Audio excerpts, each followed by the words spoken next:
With friends, it's fun as hell. My name is Alex Dunlap. Not here with Cody Carpentier tonight. Back to a old school show where I'll be rolling with you guys here in the chat. Cody had to make a last minute flight back to Minnesota to deal with some family stuff, so hopefully he'll be back tomorrow. But man, just a bunch to get to today. Thank goodness I got done with the deep dig, and so I have I have a lot to talk about as far as the Texas defense. It's a victory Monday, and we're back. Huge win over Florida. And then, man, Sark talked today, so we'll go over sort of what he said. Arkansas coming up. And then, dude, just the rest of the SEC this weekend.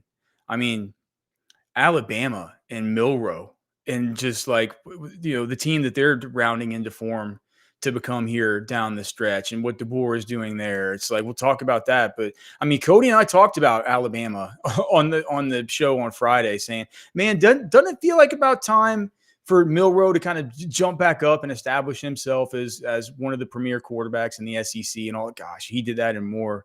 It's like, I think back on that, I'm not sure any of their running backs had any of those big runs. Ryan Williams had a big one. Milroe, of course, had a couple big ones. But talk about a guy that can just take football games over. And then after seeing Carson Beck, pressured what they said on the broadcast, pressured on like 45% of his dropbacks, and just things felt just exactly right for Texas as far as anything that you could hope for. They control their own destiny at this point. And I think, and Cody's always better at answering these, and Chad is always better at kind of talking through these scenarios. But I think even with the loss to A&M, I think they're still super live. I mean, I'd be interested to hear what you guys think, but I think they'd even if they lost to A&M, I know that those late games, when you lose late, they say tend to count against you a little bit more. And I guess we'll kind of find out more about what the committee thinks about Texas when they have their meeting. I just got the email about the meeting on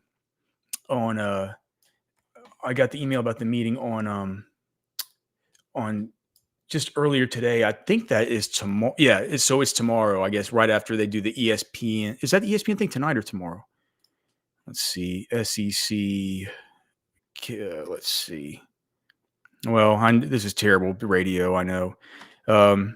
Whenever it is, whenever we get to hear from the committee about what they did with Texas, we'll be able to kind of have a better idea of what their path forward is. But it's clear the easiest path forward is just to win all the football games and go play in the SEC championship, win that thing, and coast into a first round bye as far as the playoffs. At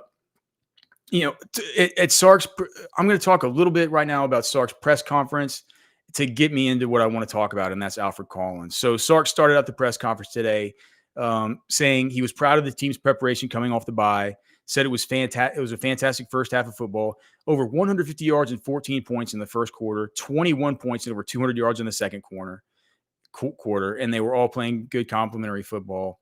Didn't like some of the things he saw quite as much in the second half of the game, I guess, defensively. But here's the thing: by the time some of those blowups happened, it was kind of backups that were in there. Even that first one that I know you can think of, that was the long pass up the left side where that was Ty-Anthony Smith and Kobe Black that got kind of sucked up on it. And you saw this thing where they turned around and bailed out, because Taft was so far back there. And you're like, well, somebody messed up there. I couldn't figure out who's. I watched it over and over and over again. I couldn't, it seemed like it got messed up so bad I couldn't figure it out. And I was thinking to myself, well, this is only the beginning of the second quarter, but Ty-Anthony Smith and Kobe Black are like already in the football game. It's like even that play, the one kind of big bust on defense from the first half was, due to kind of guys in there being backups. He did say that, Alfred Collins, was one of the things that really impressed him was he tipped 2 passes that led to interceptions. And dude, he's been making a lot of money recently. I got to thinking about it today. So Alfred Collins, there's been something that's happened here with Alfred Collins and Vernon Broughton to where we don't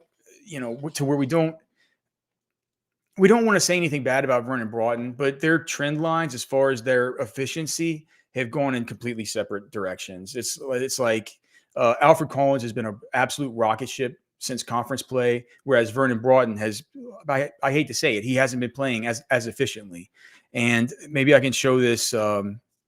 Cody's not here, so it won't be quite as pretty because I'm a little bit more of a boomer with this stuff. But let's see, how can I find that thing? Can you guys see this? All right, so what that is, it's probably a little bit too small for you to see, but I'll kind of put my cursor over this part, and I can just show you what these trend lines look like for these two players, just to sort of show you. So right here is Alfred Collins, this line right here. Okay, so basically he started out the season. So in the Colorado State game, he was at 10.5 snaps per production caused, right? Historically, that's kind of where Alfred Collins has always lived. If you look back at the historical, I know if I show the historical one, that's like a big long cat. You won't be able to see it at all. But you can see Alfred Collins right here is right now sitting at 6.53 snaps per production caused, which is he's creating production double as often as he did last season, as he did in 2023 and as he did in 2022. He was a little bit higher in 2021 when he was playing defensive end, but in his final year here at Texas, you can see here where it kind of starts turning blue, right? It's right around the kind of from the OU game to the Georgia game is where it starts getting kind of blue like this. And then the Vandy game, it goes down a little bit to 7.36. And then here after the UF game, we're sitting at 6.53. Because look, in this game, no Alfred Collins, no interception to Andrew Makuba, no interception to Ty Anthony Smith. Ty Anthony Smith, by the way. We'll talk about him in a minute. But gosh, I mean, outside of that one to kind of miss coverage, that guy played awesome in this football game. Just very, very, very active. And of course, he did have the interception. But again, no Alfred Collins, no 2 picks. He got pressure and he got batted balls on both of those plays. And when I say he got pressures, there was another one where, all right, so what did Alfred Collins do in this football game? You remember those 2 plays, right? He gets back there, gets, one of them, he didn't, it wasn't necessarily even getting in the quarterback's face just as much as getting his hands up at the line of scrimmage. But you'll also remember that Alfred Collins in this game, as I pull up the disruption sheet. So he had 4 total tackles, which is a lot more dude. This is a guy we used to call milk carton Alfred Collins. We used to say he's got all of the anything you could imagine as far as his length and his size and what he brings and an explosive first step whenever he wants to show up. And it's just like we called it the Kent Perkins thing, right? We called it the Kent Perkins thing because, and I see some of you have questions in chat. I'll get to them in a minute, like Chad Gibson and Ty Anthony Smith and all the rest. And if you guys have super chats and want to put them in, please do it. I'll try and keep an eye on it. But when I'm manning the ship solo, it's a little bit harder. But I'm trying to pay attention to everything. In this game, Alfred Collins, 4 total tackles, 2. Can this even be right? 2 TFLs.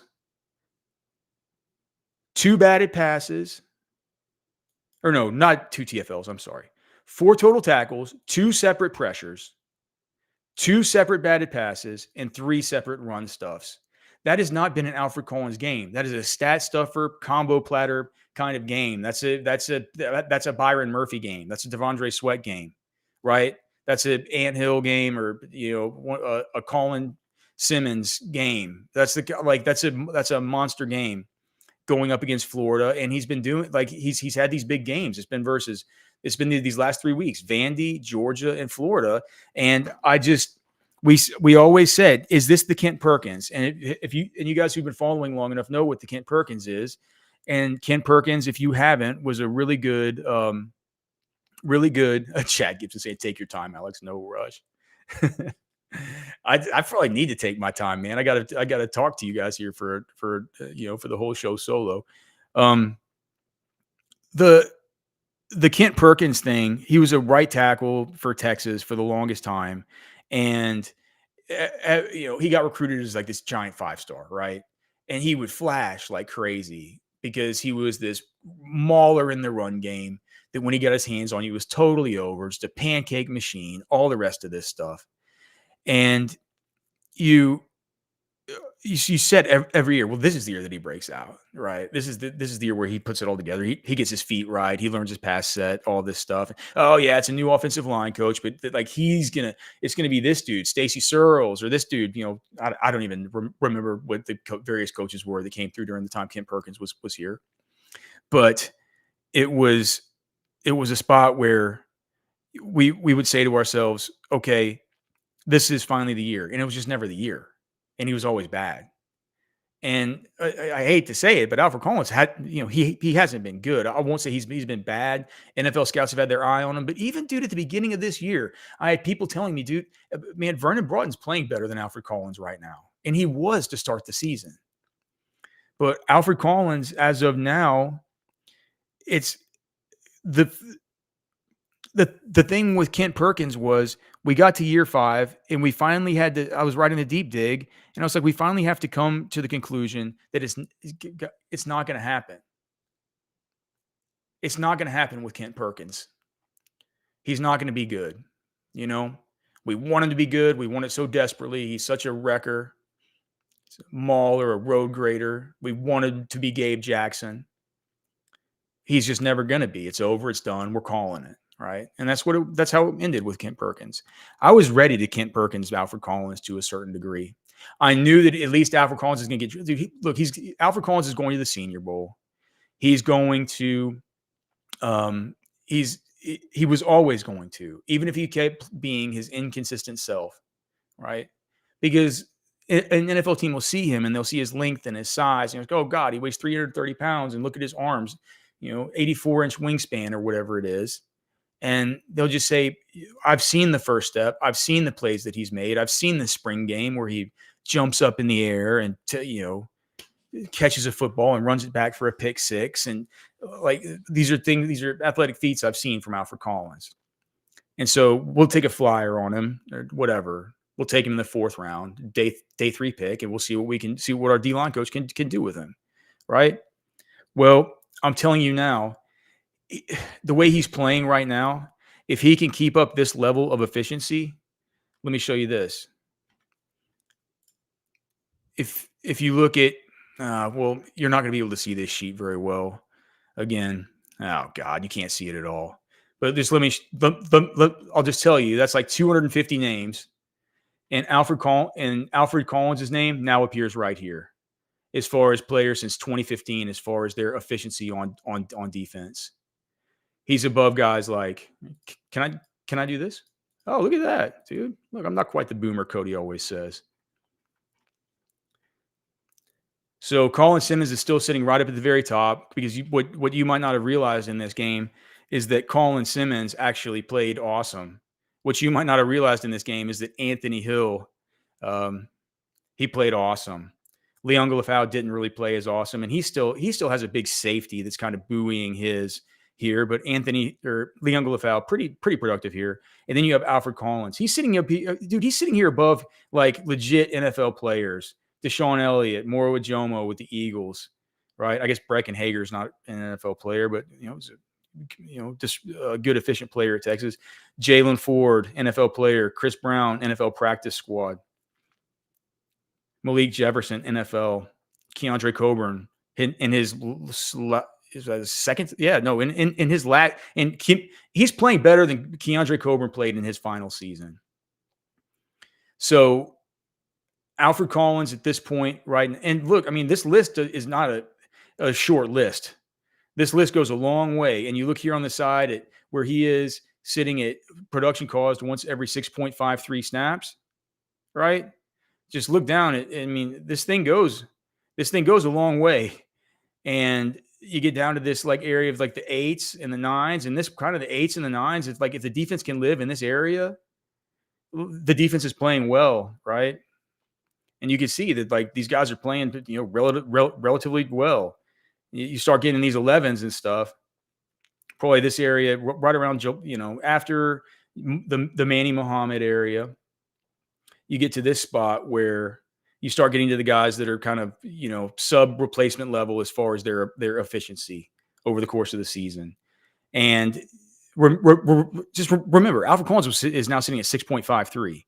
we're looking at this stuff. It's like 17s and like 18s and 21s and all this stuff. When you finally get to Kobe Boyce, who played 271 snaps in 2019 and didn't allow one single bit of production, right? And so when I say that he's making money and that it's a super cool thing to see from Alfred Collins, I mean he's making real life-changing money, because at this point he's going to go round 2. If he plays like this, he's absolutely going round 2. I've talked to some people about it. They don't think that I'm crazy to go off with this projection. As of right now, I'm projecting Alfred Collins to go round 2 after a good Senior Bowl. And I was projecting him before to go, like I said, day 3, perhaps early day 3, because that's where you get these upside defensive linemen going off the board. They want to get those guys off the board early in day 3. So let's just say we project him to be like JT Sanders or something. He was the first pick of round 4 last year. JT Sanders, his contract is for 4 years for a total value of 4.8. So basically 4.9. 4 years, 4.9 million. Okay. Now let's just say that we have, what do y'all think? Alfred Collins, I'll say mid to late second round. I'll put him around the place where try and find like a Mason Smith who went to Jacksonville, or Chris who from LSU, or Chris Jenkins that went to Michigan, or that went to Cincinnati from Michigan, this kind of area, right? Say right at pick 50, mid second round. You're looking at 8.018 million. So we're talking about making 3.1 million bucks this year.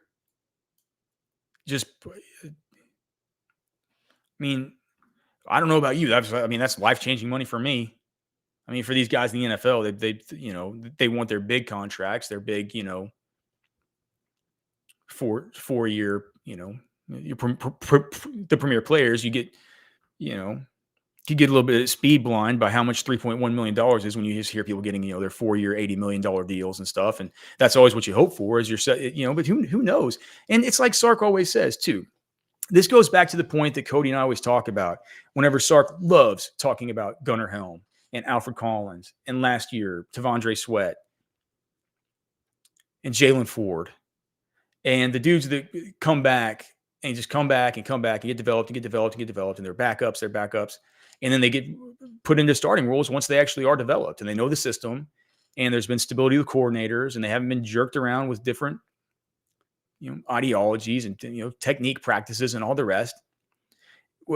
When you come back and you can finally get into that spot, these are the stories he's trying to sell on people in this age of the transfer portal and NIL and all the rest of it. Because what he'll tell Alfred Collins is like, or what he'll tell other people when he tells the story of Alfred Collins, if Alfred Collins keeps this up. Now, I have to say that he's been consistently inconsistent his whole time at Texas. So this all comes with that caveat, right? But I think I wouldn't spend the first 20 minutes of the show talking about this if I didn't think it was something very important for the home stretch of the season. He is playing unbelievably well. And the fact of the matter is, the fact that he's at 6.53 snaps per production caused, right? That has trailing data from when he wasn't playing as well to start the season. If we just took his stuff from just these past 4, 5 games, just let's just say SEC play, when he started turning it on, he'd be up there at the very top of he's playing unbelievable football, man. It's just I know you guys watch close. It's such an informed audience, right? You guys are the hyper informed. You wouldn't be here. Watching this stuff if you weren't so hyper. I mean, it's not being disrespectful of your intellect or anything. I know you probably see it too, but if you just look at it, it's not just seeing it. It's the numbers are telling us, they're screaming out at us. Like, this guy's breaking out. Like, he's breaking out all over the place. It's so odd to say it, because I've always been, milk carton Alfred Collins. Where is he? And it's just like the stuff about,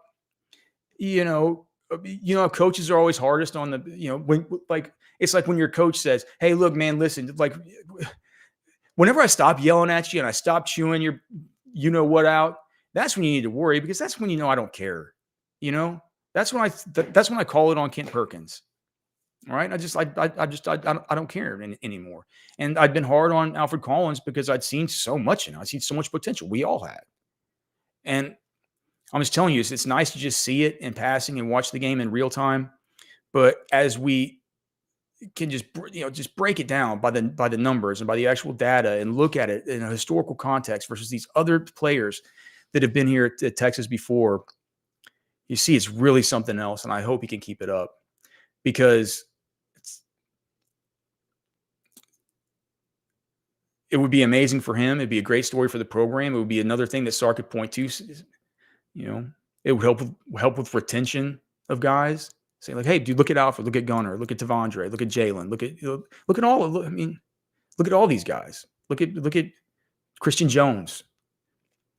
It'd be another one of those stories. So, look, man, attaboy for Alfred Collins here on a big Victory Monday. So people saying, let's see here. There were some questions I was going to get to here. Richard Arias, Alex will be an analyst. Well, thank you, top analyst. I appreciate you, brother. Thank you.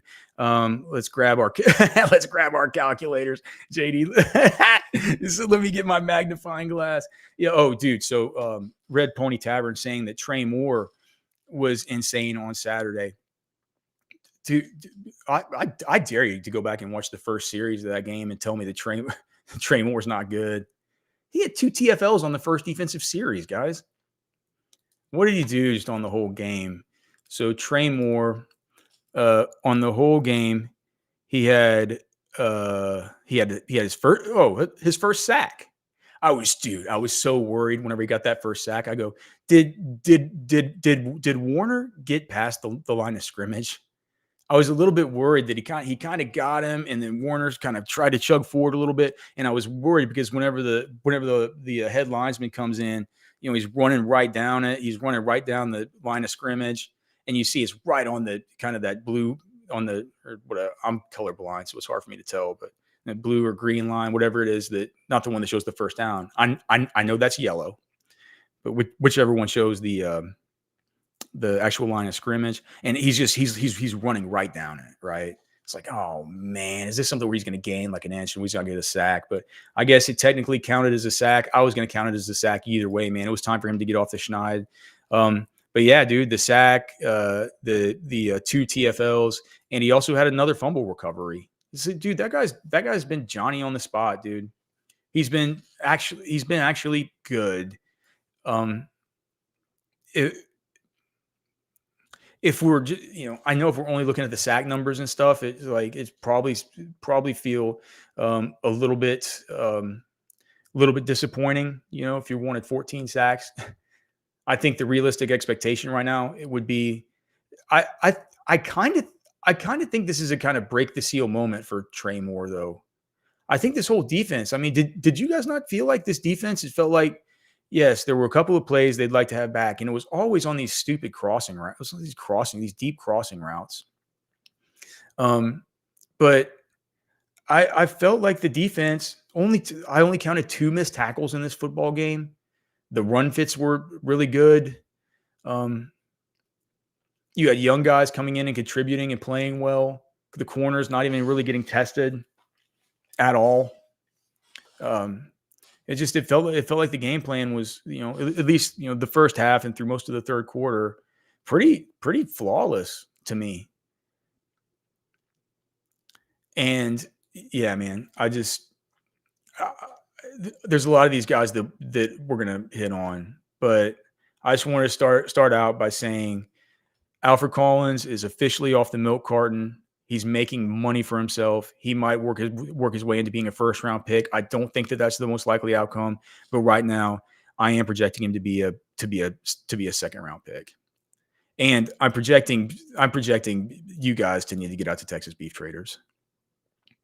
That's like my projection, right? I'm saying like this is, how you talking to somebody and you say like, hey, like, you get into a conversation and you're like, hey man, like you seem kind of nervous. And you're like, oh, well, that's just you projecting. Maybe you're nervous. Like I'm projecting this on you. You've got to get into Texas beef traders. Okay. Delicious beef, Angus beef, Wagyu beef, Piedmontese. It's all the best steaks you could ever imagine. It's like going to the farmer's market, except it's right there in a butcher shop, and you're gonna get 10% off when you tell them that you heard about them right here on Football with Friends on Orange Bloods Live. Super pumped to be able to be on board with them, and super pumped to actually be able to offer you the Football with Friends beef jerky. It is it is amazing. I'm gonna try and find the link to put in the chat so you guys can click on it to order beef jerky. We have the cowboy blend and we have the jalapeno. What is it? The jalapeno garlic. And these are blends that Cody and I helped with. These are our signature Football with Friends blends, beef jerky link. So it's there in the chat and it's there in the QR code. You can try it out. Darren will get them sent out to you. We can ship everywhere in the lower 48. So awesome beef jerky, no vaccines, no antibiotics, no cockamamie shots, nothing like that. Just awesome, awesome, awesome beef. Make sure to go to Texas Beef Traders right there in the heart of Lakeway, right off of Loman's Crossing. Tell them that we sent you. You'll get 10% off of whatever it is that you buy at Texas Beef Traders. All right, let's see. SRone45 saying that Arkansas is the best offense we'll face. Well, that's interesting. Whenever Sark was so, all right, there were some questions that I felt like I needed to answer. Let me just go through chat a little bit. And you guys, if you'll bear with me here, because I'm doing this kind of solo. Somebody was asking, okay, so any thoughts? Okay, I'm just going to go through and I'm going to play a little catch up here. Any thoughts on Sydir Mitchell? All right, so yes, for one, his alignment is a little bit strange. And I'm sure you guys noticed, again, not trying to insult your own intelligence here, but there was something going on with how far off the line of scrimmage he was lining up. I wasn't sure what that was. It could have been something that he was coached up to do. That small gripe aside, I thought he held up well. He only played, it was either nine snaps in this football game that were non-penalty snaps or throwaways or stuff like that. And he had one run stuff. So that would put him just say in this game. So his snaps per production in the deep dig or run stuff counts for 1 point of production. So that would give him generating production once every 9 snaps in this game on a very, very small sample. So not quite up there where like an Alfred Collins is sitting, or certainly not up there with an Ant Hill or all the rest of them. But, good, and what a run stuff is in the deep dig. That's just whenever it's not a tackle, but it's whenever you fit up your run lane in a manner in which it makes the running back have to redirect his redirect and have to regain momentum to a different pathway, right? He basically ate up space on one of those plays, and he caused another guy to get a tackle right on the line of scrimmage because the running back had to stop and start and regain all of his momentum. So, yeah, I thought he played fine. And here's the other thing about Sydir, dude. He just looks different than anybody else that Texas has. And so to see that kind of production from him and to know the kind of upside that he brings, especially when Sark, unsolicited over the course of the last week, has brought Sydir Mitchell up twice, is having the best 2 weeks that he's had at Texas as far as being in practice. I think that's why we saw him in the game in the first half. Well, it wasn't just that. I mean, Vernon Broughton was missing the first half of the game due to the targeting penalty versus Vanderbilt, which was in the second half. And so, but it gave us an opportunity to see more internal defensive line depth, right? So Alex January was the first man up after Alfred Collins and Jermaine Lole. So January was in on like the second series. And then next it was Bill Norton. And then next it was Aaron Bryant. And then next it was Sydir Mitchell. But all of them had seen, rotation into there by about 12 minutes left in the second quarter. So, I mean, they were getting in there good and early. And so we were getting a good look at these guys. Sydir Mitchell looks better than Aaron Bryant to me. To some degree, I mean, to some degree, he kind of looks better than January. January played a lot in this game. I think it's the most January's played all season. The defensive player participation Alex January played 18 snaps. That was 28.13% of snaps. Yeah, by far more than he's played all season. He played 20.37 versus Colorado State, but that's all mop-up duty stuff. And there was some mop-up duty in this game for sure, right? But the fact that he was in on the second series of the game goes to show that it wasn't just all mop-up duty. So in this game, 18 total snaps. What did he do as far as defensively? Alex January, he was in on 2 assisted tackles. So an assisted tackle is a half point in the deep dig. And so that would be in this game, he generated production once every 18 snaps. So technically, if as far as the deep dig, and it's like you can't look at it like that little stat versus this other stat on a sample of 9 versus a sample of 18. But if you wanted to look at it that way, you could say that Sydir Mitchell was exactly double as effective as Alex January. So I thought he looked good. I think that there's some good optimism there.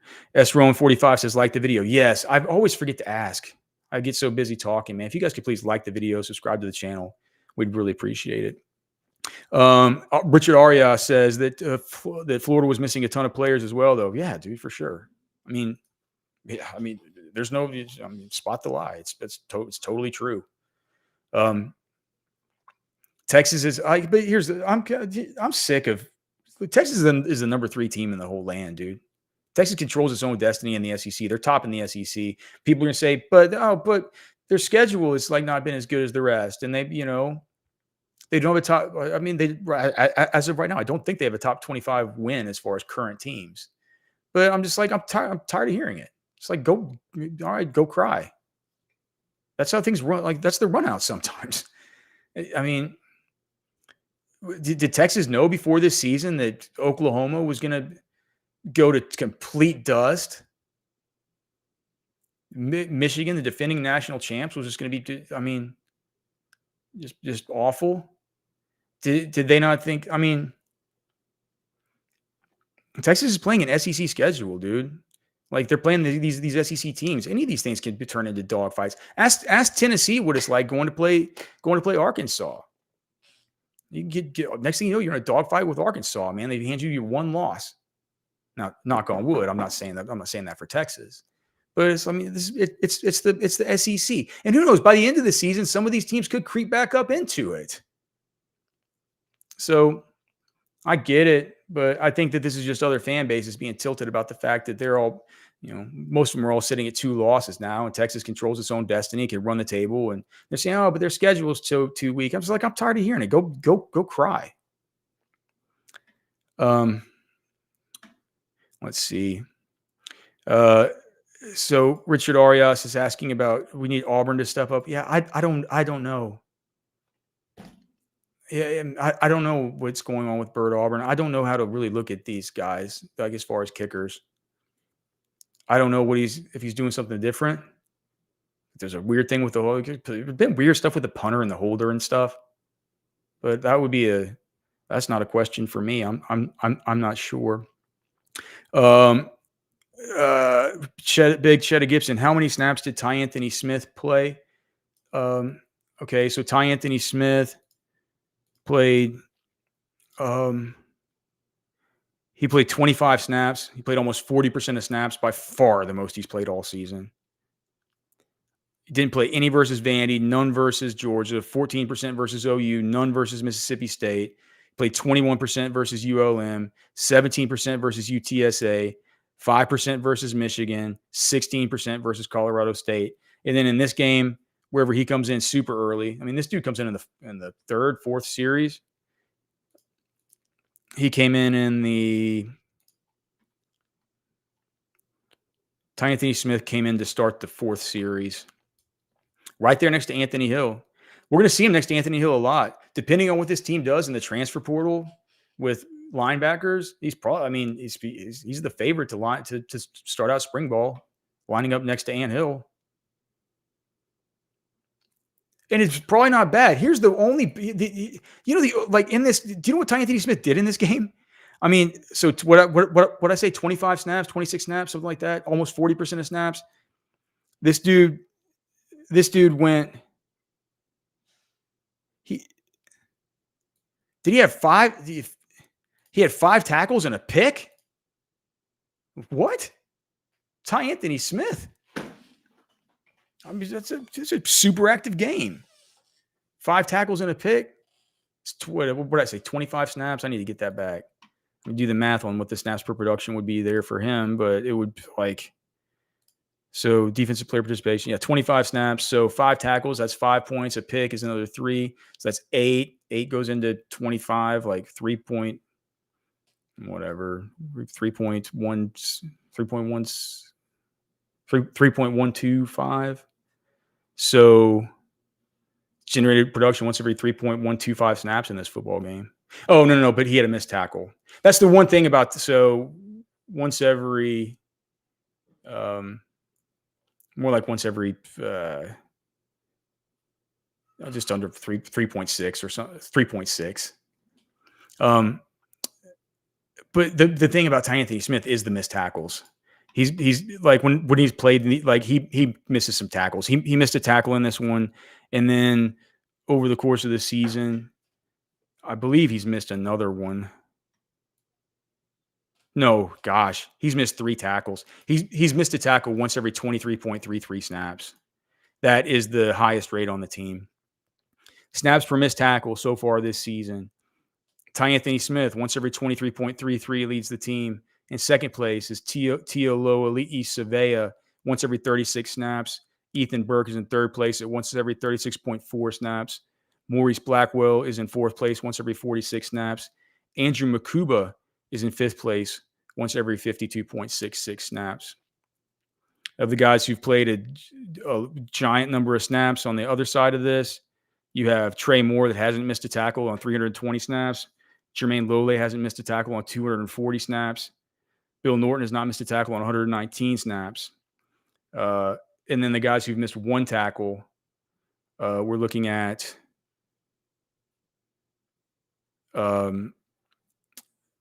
Jalen Gilbo has missed 1 tackle, and he's played 361 snaps. Alfred Collins has missed 1 tackle. He's played 312 snaps. And those are the kind of guys right at the very top as far as missed tackles. But Ty Anthony Smith, the team's missed tackle leader as far as his frequency, as far as getting that stuff done. Let's see here. Anything else? There was some other. Okay. So Ant Hill was crazy this game. Yeah. All right. So just another ho-hum game for Ant Hill, right? You just look around at it. You're just like, gosh, man, these guys.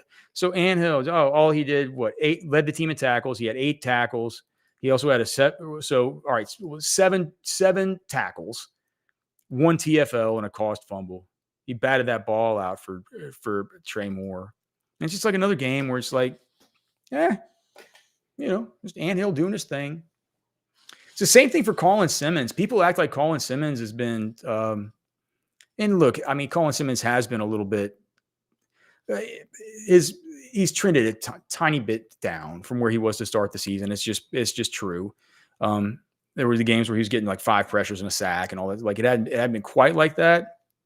But dude, you look up and you saw on the historical chart where he's sitting. I mean, he's technically on a per snap basis. He's been a little bit more efficient than Ant Hill. I'm not saying he's a better player than Ant Hill. I'm not saying he's more important to the defense. Ant Hill's role is the defense and what he's capable of doing, the way he's capable of just everything. Like the way that what's the best way to say it? It's like it's almost like the essence of the defense is a lot like kind of Ant Hill, right? He's got the green dot on his helmet. He communicates all the plays. And he's just everywhere. He can do it in so many different ways. But Colin Simmons versus Florida, he had 3 tackles, 2 quarterback hits, and 2 run stuffs. It's a monster game. That's a great game. Like these guys played really, really well versus Florida, man. And they came out of their bye with some intention. And I think it bodes well for what we've seen moving forward. He's just like Sark said, it's been an onslaught on the football defensively lately with the turnovers. Just this last month, he mentioned specifically Trey Moore, Alfred Collins, Jarrett Gibson. He said we're just total standouts. He said that getting back Bond and Makuba was super big, obviously, and then he just thought the Quinn's performance were big, and all those guys were definite standouts. I mean, Jarrett Gibson outside of his fumble. Did you hear what Sark said he's having him do? I forgot what that movie was, but he's having him do it where Gibson's got to carry that ball around campus today. He's got to carry that ball around the 40, and they and somebody followed up and asked him, they're like, hold on, wait, is it the thing where they like people are going to go up to him and try and knock it out and stuff like that? Like he's like, oh yeah, dude, he can't be carrying around like a bread loaf. He got carried up high, like up close to his rib cage. It's just like, it's about his mindset. It's about his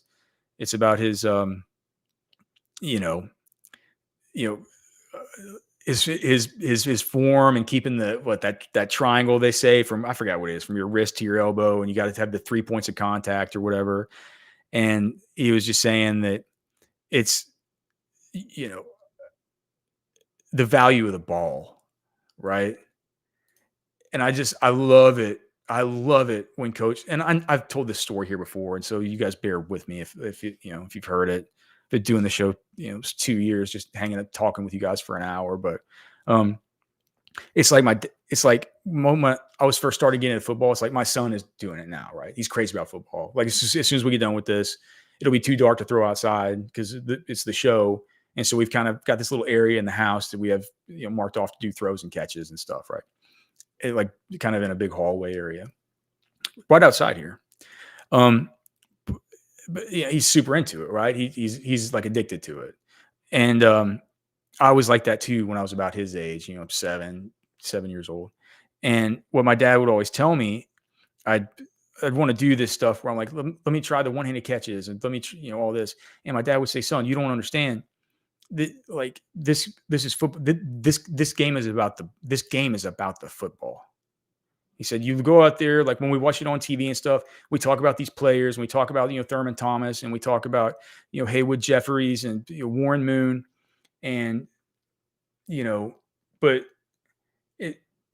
the game is about the football. It's about where the football goes. Like all the people are out there doing, they're just serving the purpose of where the actual football goes. The game is about where the football goes, and the refs mark where the football is. But the most important thing is you have to have the football, right? The most important thing is it's just who holds the football, who is in possession of the actual football. The game is about the actual football, right? And it was like, I remember it being such an eye-opening thing to sort of hear, but it's just, it's just true. It's the way to, and that's why coaches just always talk about the ball, man. They talk about, they get so tilted about turning the ball over. I mean, the game is about the football.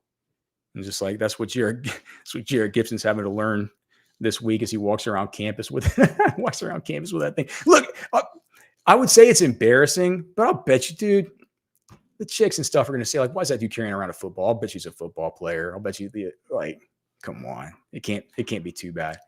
Some other things. I mean, there were some other things that Sark said. Let me make sure there weren't any questions left that you guys had that I didn't get to. Let's see. Oh, he was talking about the Loki thought I was just going to be a tackle for no game. Dude, JD, you're talking about Trey Moore. Yeah, man. I was like, oh, he's going to get swindled out of his first sack. You got to be kidding me about this, dude. Okay. And then this thing from Esrone is just interesting about Arkansas would be the best offense that we face. I don't know about that. Dude, after watching Georgia this last, I mean,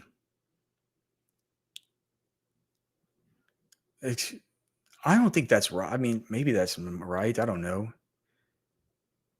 I mean, what about Vanderbilt and stuff? Here's the thing about Taylor Green. And I mean, Sark talked a lot about Taylor Green today, and he just said that, dude, he's huge. And he says his size and for him to run the way that he runs, you don't think he's covering as much ground as he is. It's his ability to make all the throws down the field And he just said that Petrino's an elite game caller and schemer. He says you just have to defend a whole lot of offense because he's just so big. He's so fast. He covers all this ground.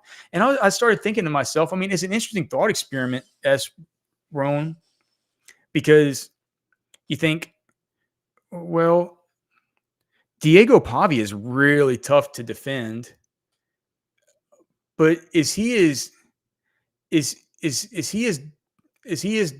dynamic as Taylor Green? Because here's what Pavia is going to do. He's going to run into the teeth of the defense, and guess what? He's going to churn out like 4 yards on you, and he's going to fall forward. He's going to get his team in. Like, that's what they do. Listen to what Clark Lee says that they do. They want to get you in second and pretty manageable, then get you into third and short, and they're going to convert, and they're going to want to keep the foot. They want to take the air out of the football, and it's what they do. And Pavia is really good at it. I mean, I've been making so much money on Diego Pavia rushing overs or hires or lowers and prize picks and stuff for the last 2 years before he was, super famous. And it's just because that's what he does. He just chews up yardage. But outside of the one play that was the first touchdown that Vandy had versus Texas, where he got loose for like an 18-yard rush, he's not as hard to. He's not. Look, I just don't think he's gonna prance away like some dang reindeer on you for a 65-yard in a cloud of dust kind of thing, like you can see maybe Taylor Green doing. Taylor Green's got more Milrow in him than he does Pavia. So I don't know, man. Arkansas, Petrino, Pittman, 2 weeks to prepare. Hope they're ready. I hope this team's ready. I hope Quinn plays like he played last. I mean, I haven't watched back the offense yet. I only watched back the defense, and so I don't want to speculate too much on that. We'll talk more about the offense on Wednesday. But I think this defense in its current state that we saw, it's going to be, yeah, man. If that's their strength and they're that good, it's like I say bring it. Let's see. The defense plays like they played. It's not going to. I don't really see that much of an issue. Okay. S. Rowan says watching OU's glorious. Florida took Tennessee to overtime. Well, right, but I think they had Lagway for that one, and they had a couple of their receivers that were out for this last one. Okay, so yeah, I got through. So hold on, Alan Makeda saying, okay, this is a good tip. Lay out the couch cushions and have them do diving catches, the Shipley way, according to Coach Bob Shipley. Okay, I mean that probably. Imagine it probably works. Golly, that's a good idea. You can't do the one-handed catches though, man. Again, the game's about the ball.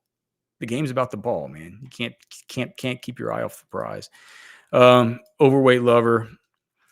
Do Golden and Moore come back next year? And I'm finally caught back up.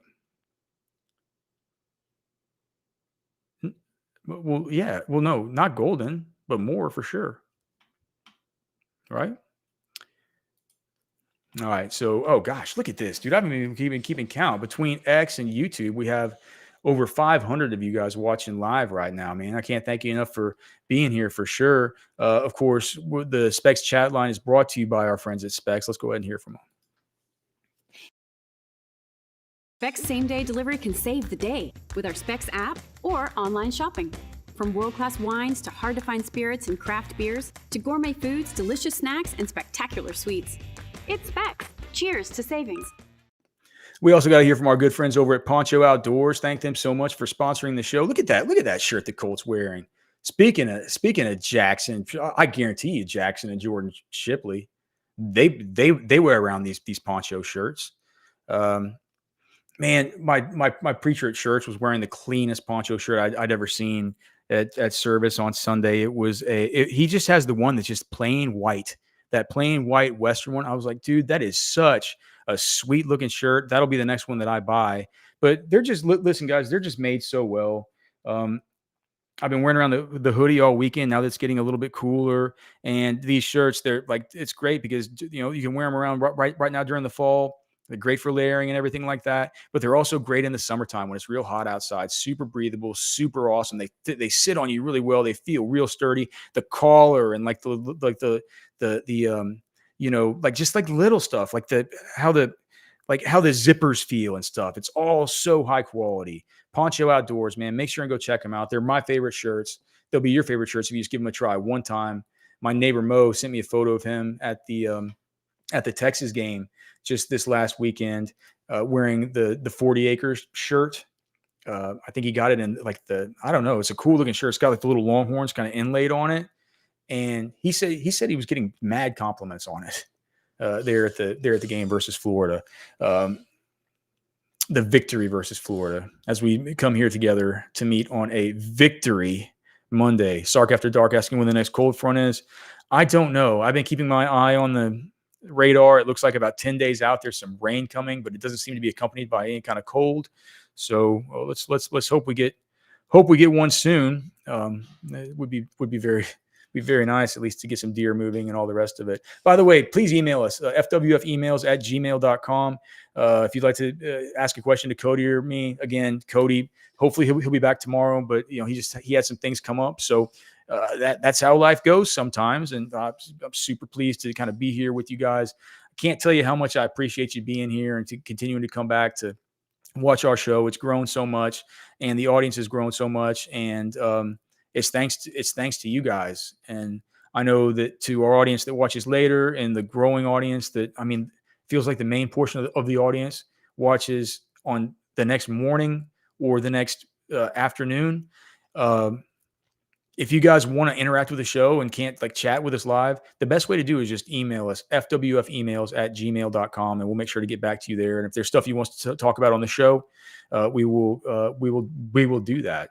So, Oscar Elizondo asking what's the favorite hunting rifle. I truly really only use one, and for my hunts, because I mainly hunt axis and whitetail, and exotics. But I have a 6.5 Creedmoor Mauser M18, and then I have ARs and stuff, but I just use those for hogs. Like thermals on them and stuff, but I would never shoot a deer with a 223 or even a hog, really even a giant hog.